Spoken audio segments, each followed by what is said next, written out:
چەند ڕۆژێکە تەواوی ڕۆژهەڵاتی کوردستان و هەندێک لە شارەکانی ئێران خۆپیشاندان و ناڕزایەتی گەورە بەرپا بووە و تاکو ئێستاش بەردەوامە ئەوەش پاش شەهیدکردنی کچە کوردی ڕۆژهەڵاتی کوردستان ژینا حوسێنی دێ بە بیانووی ئەوەی کە گوایە جلوبەرگی ئیسلامی لە بەردان نەبووە. ئەمڕۆژ وەزارەتی ئیتلاعاتی ئێران هەموو ئەو خۆپیشاندەرانە بە ئاژاوە جێر لە قەڵەم دەدا. ئێمە لەسەر ئەم بابەتە قسەی زیاتر دەکەین داخۆ بزانین دۆخی ئێران دۆخی ئەم خۆپیشاندانانە بەرەو چۆ دەچێت چی لێ سەوز دەبێت یاخود وەکو خۆپیشاندانەکانی پێش و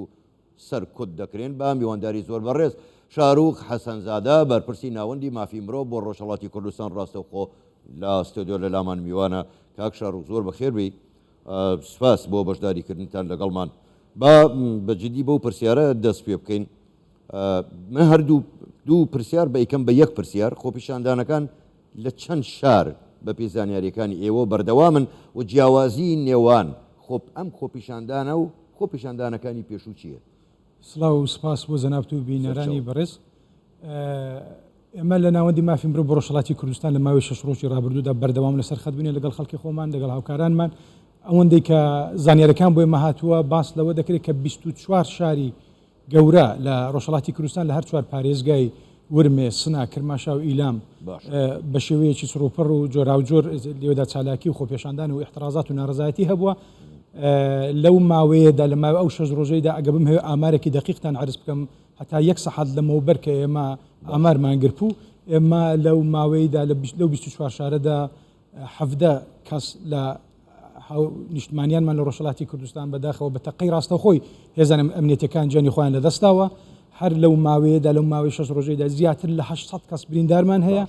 و هەروەها ناوەندی مافی مرۆڤ بۆ ڕۆژهەڵاتی کوردستان چاوینوس هەتاکو ئێستا ناوی 200 کەسی تۆمار کردووە کە لەلایەن ئەم هێزانەوە دەست بەسەر کراون. ئەگەر بمهوێ وەڵامی پرسیاری دووهەمی جەنابیش بدەمەوە. باش بەڵێ فەرموو. جیاوازی ئەو خۆپیشاندانە دەگەڵ خۆپیشاندانەکانی دیکە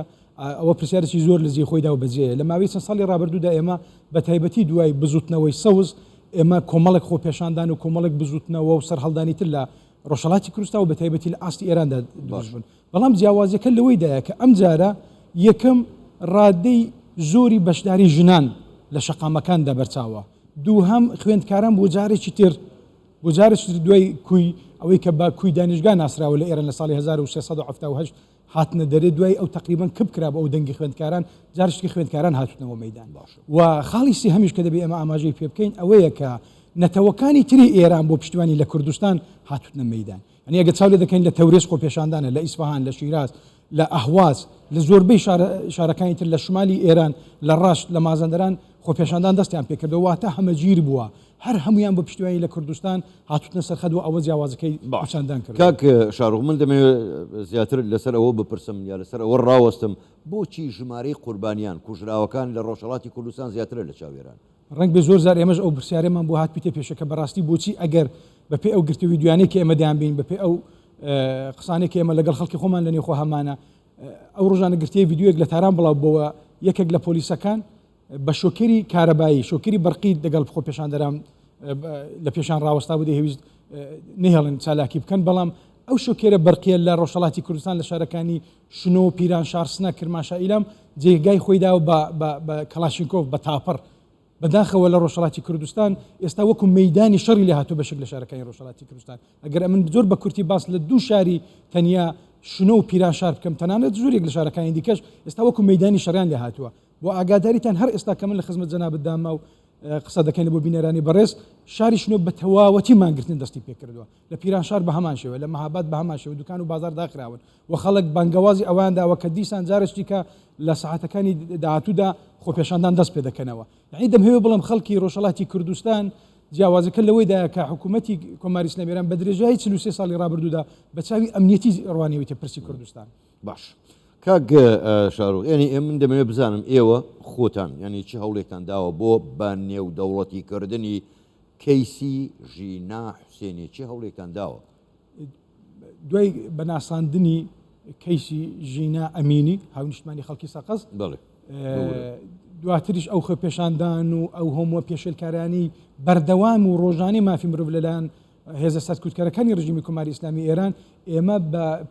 واستەی ئەو لینک و پەیوەندی و ارتباطاتە جۆرا و جۆرەی کە لەگەڵ ڕێکخراوەکانی جیهانی ئەمنستی ئینتەرناشنال و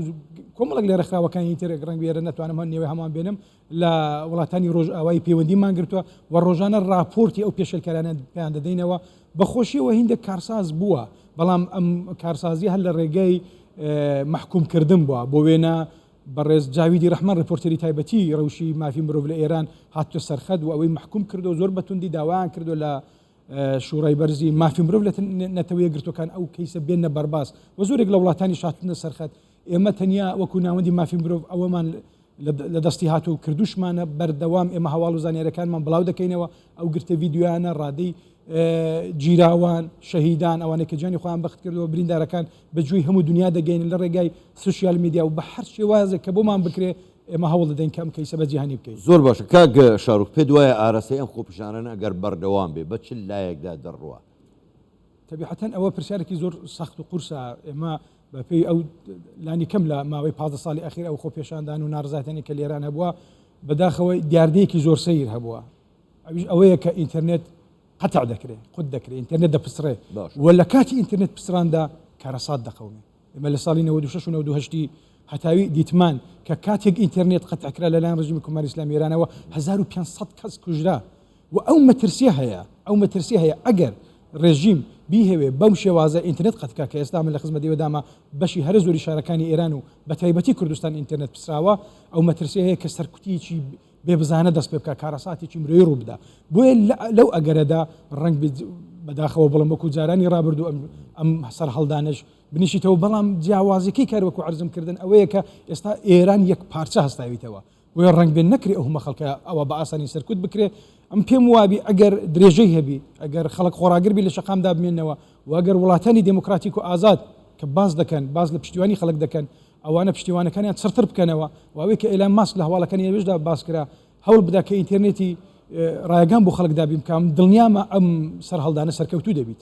باش کاک شاروخ دوا پرسیاریش ئەگەر بە کورتیش وەڵام بێت و من سوپاست دەکەم یعنی پێ دوایە ئەم خۆپیشاندانانە تەنها هۆکارەکەی شەهیدکردنی ژینا ئەمینیە کە خەڵق ئاوە ئێستا خۆپیشاندانەکەن یاخۆ هۆکاری تر لە پشتەوە لە قۆناغی یەکەمدا بڵێ ئەو هەست و سۆز و عاتفەیە بوو بەنسبەت جان لە دەستانی ئەم کچە بەنسبەت نەک جان لە دەستان بەنسبەت قەت لە حکوومەتی ئەم هەونیشتمانیە بەڵام دواتر بە حکوومەت بە جێگای ئەوەی کە وەڵامدەری ویست و داخوازەکانی خەڵک بیتەوە بکەرانی ئەم کارەساتە بناسێن و سزایان بدا بەداخەوەیتمان بە تەقەکردن لە خەڵک ڕوبڕویان بووە بۆیە ئاراستەی خۆپێشاندان داواکاریەکانی ناڕزەتیان ئێستا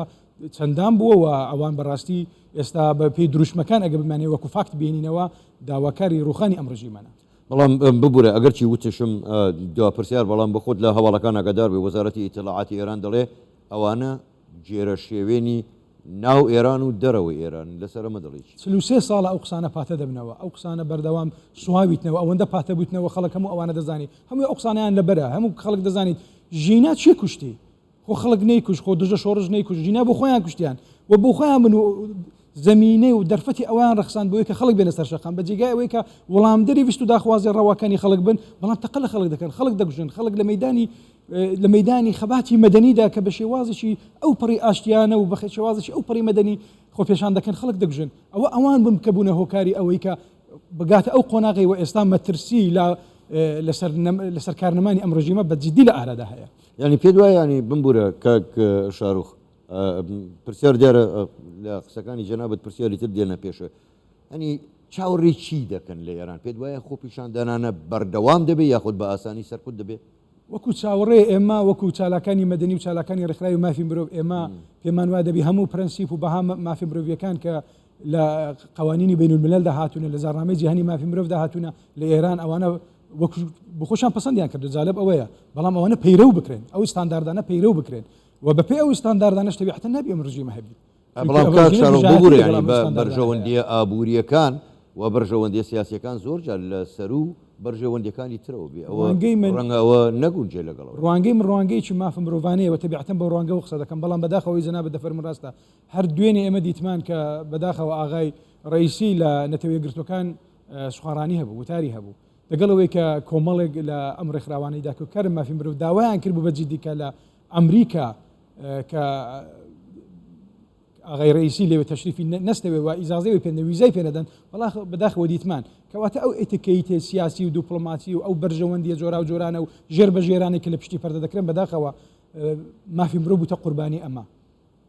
زۆر باشە زۆر بەڕێز شار و حەسەنزادە بەرپرسی ناوەندی مافی مرۆڤ بۆ ڕۆژهەڵاتی کوردستان گەلێک سوپاس بۆ بەشداریکردنتان لەگەڵ ئێمە سوپاس بوویەوە ئێوارەتان باش. زۆر سپاس بۆ جەنابەت.